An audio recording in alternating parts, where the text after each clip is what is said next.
Bună dimineața, dragilor, și bine v-am regăsit la un nou vlog. Astăzi avem o zi foarte plină de activități, o zi în care trebuie să mergem să luăm mașina de la reparat, clasica mașină care se tot strică. Într-una se strică mașina asta, deci nu știu ce să fac cu ea, sincer, sunt într-un mare dubiu. Dar mă uităm acum afară și mi-am dat seama că iar a nins. A nins destul de frumos așa și în bucătărie mi-a nu știu, a plăcinta cozonac, habar n-am, deci...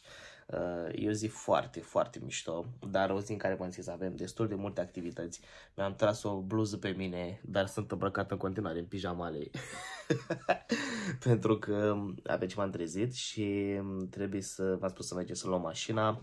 După care să o duc și la spălat, pentru că e murdar, ca să vă imaginați, de când am cumpărat-o, nu am spălat-o deloc și sunt vreo...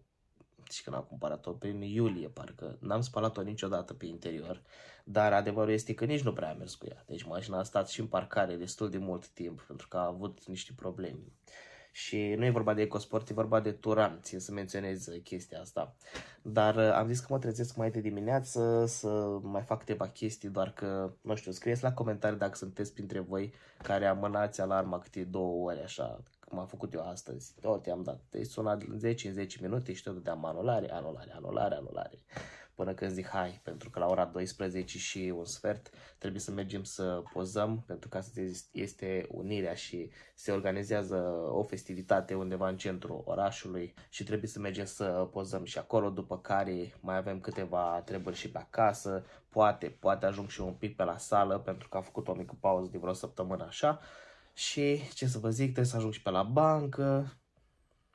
Trebuie să mă uit să văd că mi-am notat în calendar cam ce am de făcut astăzi, că eu așa fac de obicei. Dar astăzi, să zic așa, mai avem o zi în care facem anumite lucruri, dar ne mai putem odihni. Dar începând de mâine începe treaba aia adevărată, pentru că începem pozatul. Deci în fiecare zi vedem zâmbete, ca să zic așa. Și după care, evident că după ce pozăm, trebuie să prelucrăm materiale și așa mai departe. Deci o să fie o perioadă destul de încărcată. Dar pe lângă asta vreau să vă mai zic că m-am înscris și la un curs de foto. Deci pe lângă faptul că în martie mergem la cursul de video, care o să fie foarte fain, din ce am văzut eu așa mici teasere, o să mergem și la un curs de foto undeva prin mai și abia aștept să trăiesc și această experiență, pentru că v-am spus că sunt din categoria de persoane care vor să facă și foto și video și fiind faptul că în momentul de față avem oameni noi în echipă și trebuie să-i trăinuim. Dacă nu îi trăinuim noi, atunci cine să îi trăinuiască? Deci, practic, vreau să văd cât mai multe pentru a da mai departe către oamenii mei, care și ei, la rândul lor, dacă vor vrea să meargă spre zona asta de meserie, ca să zic așa, vor fi mult mai pregătiți și vor putea și ei mult mai ușor să dea mai departe la rândul lor ceea ce au învățat. Așa că, dragilor, gata cu vorbăria, iau un Bolt, merg să iau mașina și după care revin cu update. Zi frumoasă să aveți!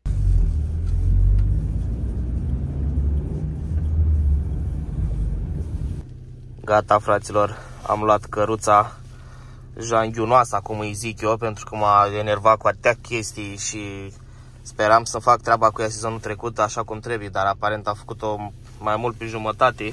Am și aici pe vizul și avem senzorul ăsta de detonații care s-a schimbat, că pentru el am venit înapoi și am mai lăsat mașina încă o zi. Și pe partea asta locuiere bujii, capotă, chestia de deschis capota, uite că am acum, altceva, tată, înainte aveam firul ăla acolo, trăgeam cu mâna, ca țărănoiul, ca să zic așa. Și plus calculatorul, da, plus calculatorul motor care s-a schimbat, care de păcate nu mai era cum trebuie și dădea fel de erori, pus niște becuri pe aici, mânere, ce să zic, super ok. Acum sperăm să meargă, dar trebuie să mergem să o spălăm mai întâi, pentru că, vedeți și voi că arată jalnic. I-am scos și scaunele din spate, ca să putem să cărăm mai bine și ia să-i dăm noi așa un pic cu întâia. Bun, țaca-paca, ia să vedem dacă ieșim pe aici, că vreau să vă mai arăt ceva. Când am venit încoace, am stat un Porsche superb, un Porsche portocaliu, un Cayenne și... Nu știu dacă v-am zis, dar eu chiar mă uit după următoarea mașină. Și acum Coffee Cayenne, Coffee X5, Coffee Q7, nu știu exact. Dar, bine, nu Cayenul ăsta, că ăsta costă vreo 80-90 de mii, adică e scump ca porcul. Dar Cayenul modelul anterior, nu modelul ăsta. Ia uite-l. Doamne, deci uitați-vă la eleronul ăla. Doamne ferești. E piesă de mașină, cum s-ar spune. Da, mă, acum se simte mult mai bine față de toate trecută când am luat-o, când, nu știu, era prea amorțit așa, adică simțeam eu că e ceva în neregulă. Și când am vrut să urc o pantă, ce să vedeți, nu mai urca panta. Deci îi dădeam cu a doua și rămânea blocat în 4000 de turații. Cred că o să vă pun un clip aici, dar nu știu dacă o să-l mai am în telefon, trebuie să mă uit. Dar dacă l-am, îl pun aici să vedeți și voi. Și rămânea blocat în 4000 de turi și nu mai trăgea. Și de asta a trebuit schimbat acest senzor de detonații. Așa, în schimb, mașina arată foarte bine. Îmi plac chestiile astea de aici de sus, spații de depozitare.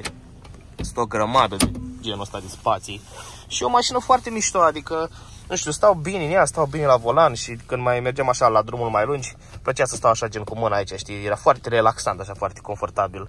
Adică pentru o mașină din 2003, băi, chiar să ține bine așa, adică îmi place. Îmi place cum stai în scaun, îmi plac și scaunele, ce să zic, iar când stai la semafor, efectiv zici că e Tesla, frate, nu se aude nimic, nici motorul, nici nimic nu se aude, că ești de faptului când moare motorul, așa, din senin, dar asta mai mult ca sigur a fost de la calculatorul de bord, că așa mi-a zis și băieții. Da, l-am schimbat, are vreo 270.000 de kilometri și vreo 2 tone de praf.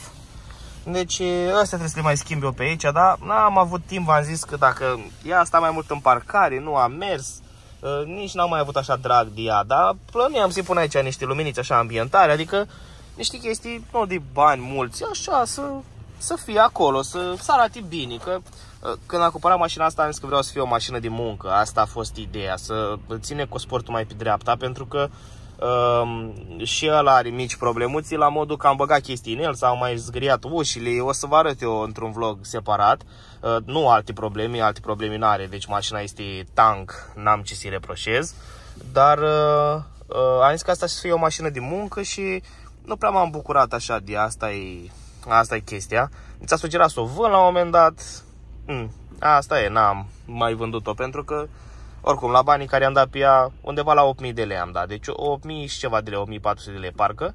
Sincer, nici nu merită să stau să mă chinui să o vând. Adică dacă o duc la maică mea acasă și îi pun o pelată pe ea și o țin de Rabla, pentru că și la Rabla tot atâția bani au pe ea. Deci nu merită să stau să o vând, mai ales că nu prea e cum trebuie și ăla care o să o ia o să bagi bani în ea. Deci, practic, mai trag de ea așa cât mai poate, când nu mai poate, pe dreapta și sănătate, la revedere. Da, dragilor, stați așa să pun și un cadru pe mine. Merg să o duc la spălătorie, după care merg să mănânc ceva și apoi mă duc acasă să-mi iau aparatul foto, pentru că avem depozat zi superbă, să aveți exact cum e cea de afară, așa cu zăpadă, e absolut senzațional afară. 3.800.000 bonul, cred că n-a văzut mașina asta full de când a ieșit din fabrică, că și de la cine a cumpărat-o era așa, gen lasă-mă să te las, nu cred că a văzut prea tare de chestia asta. Dar, băi, acum mergând un pic cu ea așa prin oraș, sincer îmi place cum merge și îmi doresc să meargă așa în continuare, adică nu, sper să nu mai fac alte bobi. O să merg acasă, pentru că nu mai am timp să o spăl, dar o să spăl după aia, pentru că tot cu ea o să ies, ce să vedeți. Deci, cum să spun, există momente așa când vreau să merg cu mașina asta, adică nu vreau să merg cu EcoSportul. Ăla e, cum să zic, nici nu simți când mergi cu el, e foarte comod, adică nu, cum să spun, asta e mai așa, mai pe old school, mai, și uneori mai vrei și chestii din astea așa, să mi-aduc aminte de tinerețile mele de la 20-21 de ani, când am mers cu Golful ăla săracul, era mai terminat ca asta. Dar da, una peste alta îmi place cum se mișcă și v-am spus, sper să meargă așa în continuare. Mai revin cu update-uri pe parcursul zilei. Gata, dragilor, schimbare de look, ca să zic așa. Abia acum, băi, când mașina asta, când nu merge, când e prea drăcoasă. În sfârșit mi-am luat și eu o cafeluță aici frumos să servesc până când ajung la locații. Și admiram peisajul ăsta superb, care îmi place foarte mult. Am dat până la urmă jos masajul din scaunul meu, pentru că nu mai plăcea și l-am lăsat doar pe asta, care o să-l dau și pe el jos. Dar asta când o să ajung la spălătorie, pentru că acum chiar sunt pe grabă și nu mai reușesc. Dar am vrut să fac și update-ul ăsta pentru voi. ne revedem, că deja nu mai poți mai ții telefonul. Ia uite, mamă, că o arătat, mă, și arată și ea mașină. Aia era treaba, mami. Ia vedeți, fraților, cât de curat e păpușica noastră acum. Frumos. Asta nu l-am mai dat jos de pe scaun, că n-am mai avut timp, m-am ocupat de altceva, dar băi, acum arată și ea mașina, adică înțelegeți ce vreau să zic? I-am pus și aici un Little Joe, te dau mai așa, frumos, frumos. Nu mai avem praf, adică altceva. Adevărul este că încercam să o parchez acum și băi, deci este o infinitate în spate. Adică efectiv mă zici că întorc autobuzul, dar măcar mă bucur că este curată.